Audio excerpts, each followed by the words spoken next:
مرحبا، اليوم بدنا نعمل مع بعض نوع من المتبلات المرغوبة عند الكثير من الناس، واللي هو متبل الأفوكادو.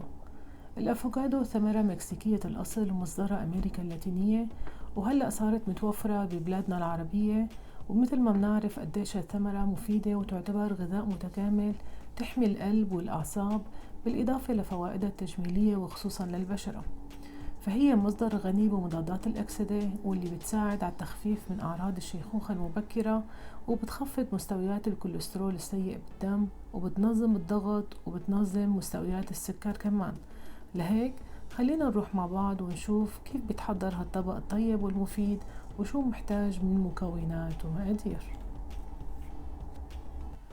محتاجين أفوكادو، طحينة، ليمون، ثوم وفلفل، لبن، وآخر شي ملح.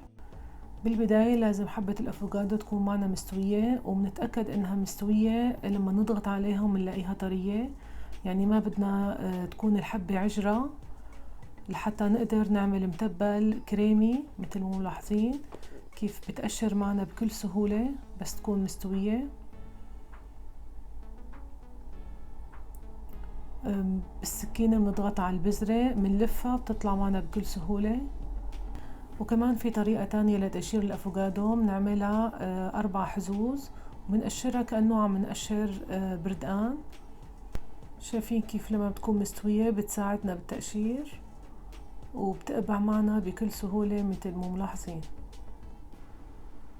هلأ بنحط قطع الأفوكادو بالميكسر، ومنضيف سن كبير من الثوم، وقرن فلفل أخضر، وربع كوب من الطحينة،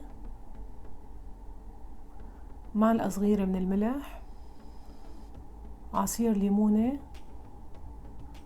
وآخر شي 2 إلى 3 معالق كبار من اللبن.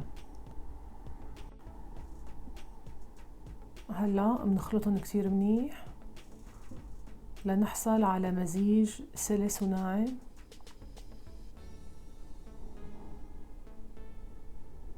مثل ما ملاحظين، شايفين كيف ناعم مثل المرهم، هيك لازم يكون. وهلا بندوق إذا محتاج ملح أو حمض، بس كان كتير ممتاز. بنحطه بالثلاجة لحتى يبرد معنا، وعند التقديم نسكبه مثل ما شايفين،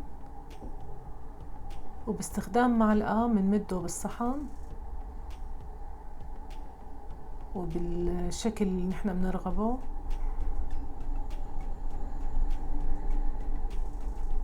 وفيكن تزينوه مثل ما بتريدوا. انا بالمعلقة عملت له ديزاين هيك خفيف على الداير،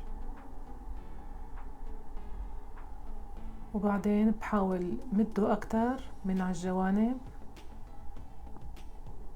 لأعطيه منظر حلو. هلا زينته بوراق النعناع الاخضر، انتو فيكن تزينوه باي شي متوفر عندكم بالبيت بهالشكل.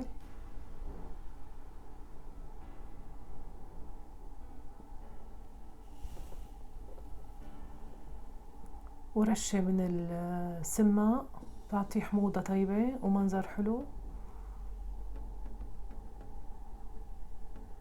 وإذا عندكم رمان، رشة من الرمان، يعني هذا كله حسب ذوقكم الشخصي وشو متوفر عندكم. وآخر شي رشة من زيت الزيتون. وبهيك نكون حصلنا على أطيب صحن متبل ممكن نعمله. وشفتوا قديش بسيط وسهل، ما بيحتاج لشوي مثل لما نعمل متبل باذنجان، ولا قلي، ولا حتى لسلق مثل لما نعمل حمص. مجرد بنطحن الأفوكادو وبنحصل على أسرع صحن متبل بيتقدم مع المشاوي بكل أنواعه. ممكن نعمل صنف على العشاء كتير خفيف وطيب. هاي كانت وصفتنا لليوم، بتمنى تكون عجبتكم، ما تترددوا تجربوها أبدا.